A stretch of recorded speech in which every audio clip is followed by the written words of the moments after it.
അമ്മ കടൽ എന്ന മാസികയിൽ വന്ന ശ്രീ നീലപത്മനാഭൻ എഴുതിയ ലേഖനം. മാതൃസന്നിധിയിൽ. മെല്ലെ ഊർന്നു നീങ്ങിയ വള്ളത്തിൽ അക്കരെ വന്നിറങ്ങുമ്പോൾ സംസാരസാഗരം കടന്നു കഴിഞ്ഞ പ്രതീതി. എങ്ങും നിറഞ്ഞു നിൽക്കുന്ന ശാന്തി.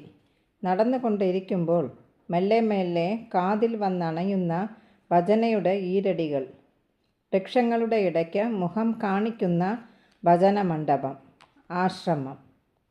ഭജനയിൽ ലയിച്ചു ചേർന്നിരിക്കുന്നവരുടെ കൂടെ തറയിലിരിക്കുമ്പോൾ കൃഷ്ണ കൃഷ്ണ എന്ന 2 കരങ്ങളെയും മുകളിൽ പൊക്കി അമൃതധ്വനിയിൽ നാദസങ്കീർത്തനം ചെയ്യുന്ന അമ്മയുടെ തേജസ് നിറഞ്ഞു പ്രവഹിക്കുന്ന വദനം, തൂവെള്ള അങ്കി, ചുറ്റിപ്പറന്ന് പടർന്നു നിൽക്കുന്ന ഭജനയുടെ നാദവീച്ചികളുടെ ഇടയ്ക്ക് അമ്മയുടെ മധുരമായ ശബ്ദം.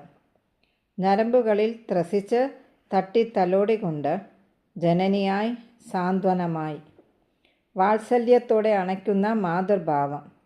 തറയിൽ ഇരുന്നു കൊണ്ട് തന്നെ ഭക്തരുടെ കൂടെ അല്പാൽപമായി മുന്നോട്ട് നീങ്ങി അമ്മയുടെ ആശ്ലേഷത്തിൽ അമരുമ്പോൾ, എന്താ മോനെ ചെറിയ ചെറിയ കാരണങ്ങൾക്ക് പോലും വേവലാതിപ്പെടുന്നത്? അത് മനസ്സിൻ്റെ ശാന്തിയെ തകർക്കും. സ്വയം നിയന്ത്രിക്കൂ. ശാന്തിയും സമാധാനവും താനേ വന്നു ചേരും. ഔപചാരിക വിദ്യാഭ്യാസം ലഭിക്കുന്നതിന് മുന്നു തന്നെ ആ ചെറുപ്രായത്തിൽ അമ്മയിൽ പ്രകാശിച്ച ഭക്തി ചൈതന്യം, അതിനെ രോഗമായും ബാധയായും തെറ്റിദ്ധരിച്ച് അടുത്ത ബന്ധുക്കളും മറ്റു ചില നാട്ടുകാരും കാട്ടിക്കുട്ടിയ ചാപല്യങ്ങൾ, പോലീസിൽ പരാതി ഉൾപ്പെടെ നാനാവിധത്തിൽ പരിഹസിച്ച് ശല്യപ്പെടുത്താൻ ശ്രമിച്ച ചിലർ, അവയെല്ലാം തരണം ചെയ്തത് ഇന്ന് ലോകമെങ്ങും നിറഞ്ഞു നിൽക്കുന്ന അമ്മയുടെ അരുൾഭാവം. ആത്മീയമായി ഉൾവിളിയാൻ അകക്കണ്ണുകൾ തുറക്കുമ്പോൾ വെമ്പൽ കൊണ്ട് വരുന്നവർ മാത്രമല്ല, പരീക്ഷിച്ചു നോക്കി അഹങ്കരിക്കാനുള്ള ഉദ്ദേശത്തോടുകൂടി വരുന്നവർക്കും അമൃതധാരയായി നിറഞ്ഞു കവിഞ്ഞ് പ്രവഹിക്കുന്ന ഈ മാതൃസ്നേഹം. തനിക്ക് മാത്രം അത് ലഭിക്കാതിരിക്കുമോ? അർദ്ധരാത്രി ആയിട്ടും ദർശിച്ച് ഉപദേശം തേടാനായി വന്നിരിക്കുന്ന ഓരോരുത്തരെയും അരികിലിരുത്തി ക്ഷീണമോ മടുപ്പോ ഇല്ലാതെ സുസ്മേരവദനത്തോടെ പെറ്റമ്മയായി ഉപദേശം നൽകുന്ന ഈ ഉന്നത ഗുണവിശേഷം. രാത്രി നേരം വളരെയായി. ഭജന മണ്ഡപത്തിൽ ഇപ്പോൾ വേറെ ആരുമില്ല. അമ്മയും വിശ്രമിക്കാനായി അകത്തു പോയി കഴിഞ്ഞു.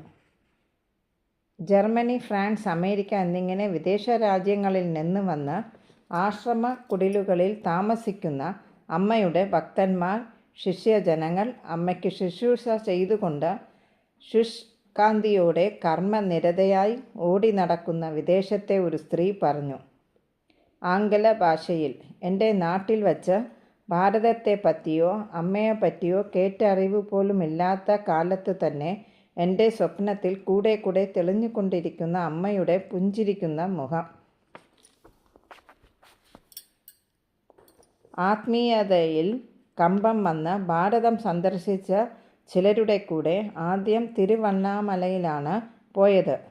അവിടെ താമസിക്കുമ്പോഴും കൂടെ കൂടെ ഉറക്കത്തിലും ഉണർന്നിരിക്കുമ്പോഴും മകളെ മകളെ എന്നെ വിളിച്ചു കൊണ്ടിരിക്കുന്ന ആ മുഖം പിന്നെ വേറെ എവിടെയെല്ലാമോ അന്വേഷിച്ച് അലഞ്ഞ് ഒടുവിൽ ഇവിടെ വന്നു ചേർന്നു. അമ്മയുടെ മുഖം ദർശിച്ചപ്പോഴാണ് ഇത്രയും കാലം എൻ്റെ ഹൃദയത്തിൽ വഹിച്ചു കൊണ്ടിരുന്നതെല്ലാം ഈ വാത്സല്യ മുഖത്തെയാണ് എന്ന സത്യം എനിക്ക് ബോധ്യമായത്. എൻ്റെ അന്വേഷണം പൂർത്തിയായി. തീർത്ഥയാത്ര അവസാനിച്ചു. ഇനിയുള്ള ജീവിതകാലം മുഴുക്കെ ഇവിടെ തന്നെ അമ്മയെ സ്നേഹിക്കുക എന്നത് മാത്രമാണ് എൻ്റെ ജീവിത ലക്ഷ്യം.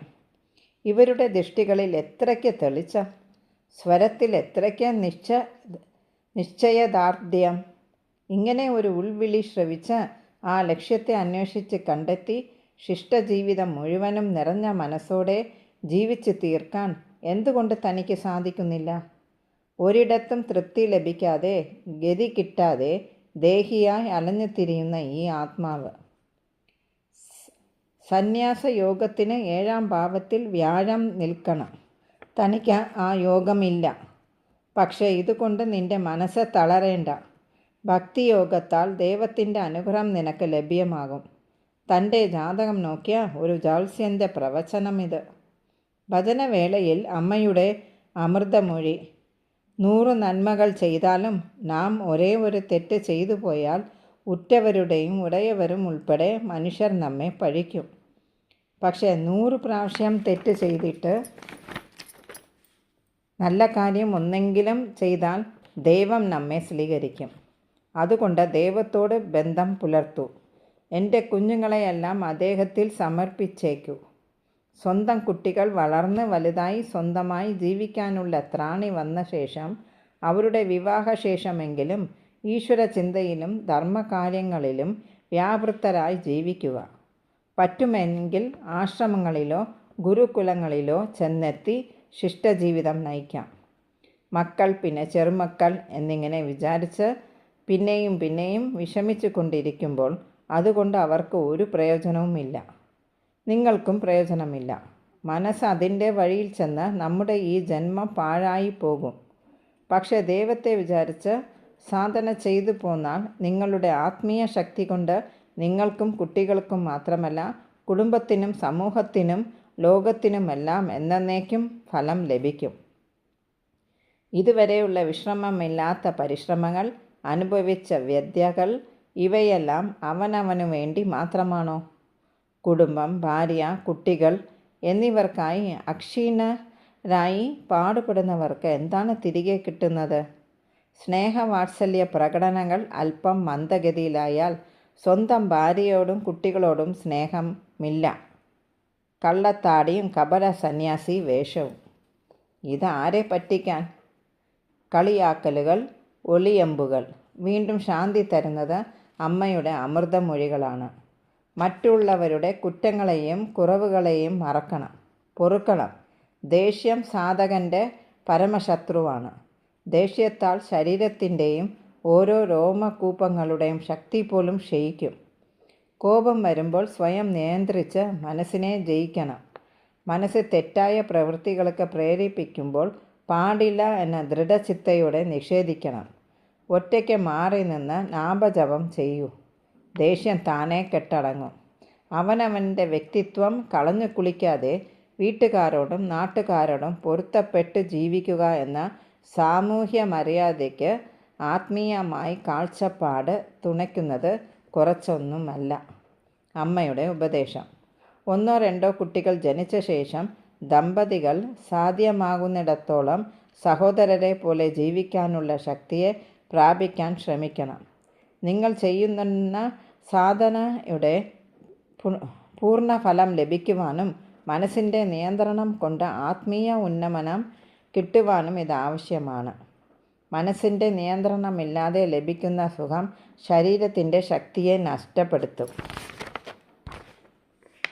ഭാര്യാഭർതൃബന്ധം കാമത്തെ അതിലംഘിച്ച് മാനസിക സ്നേഹവുമായി മാത്രം മാറണം. അങ്ങനെ മനസ്സിനെ പൂർണ്ണമായും പരമാത്മാവിൽ നിർത്തത്തക്കവണ്ണം കർമ്മങ്ങളെ ചെയ്തു തീർക്കണം.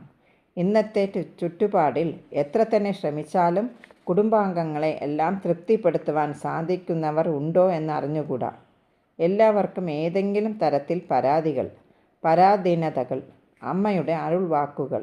കുടുംബാംഗങ്ങൾക്കിടയിൽ എന്തെങ്കിലും അഭിപ്രായ വ്യത്യാസം വന്നാൽ അടുത്ത ദിവസമാകട്ടെ എന്ന് മാറ്റിവെക്കാതെ അന്നു തന്നെ പരസ്പരം മനസ്സ് തുറന്ന് സംസാരിച്ച് തെറ്റു തിരുത്തുവാൻ മുന്നോട്ട് വരണം.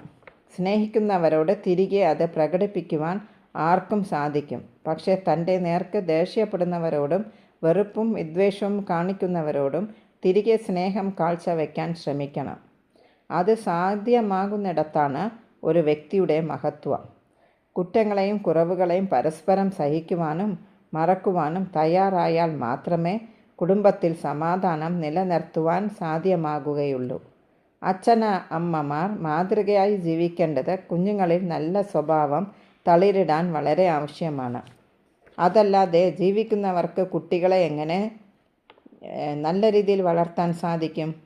അമ്മയുടെ ഈ ഉപദേശമനുസരിച്ച് കുടുംബത്തിലെ എല്ലാ അംഗങ്ങളും ജീവിക്കുകയാണെങ്കിൽ വീട്ടിൽ മാത്രമല്ല നാട്ടിലെമ്പാടും ക്ഷേമൈശ്വര്യങ്ങൾ നിറയും എന്ന കാര്യത്തിൽ സംശയത്തിന് വകയില്ല. നന്ദി.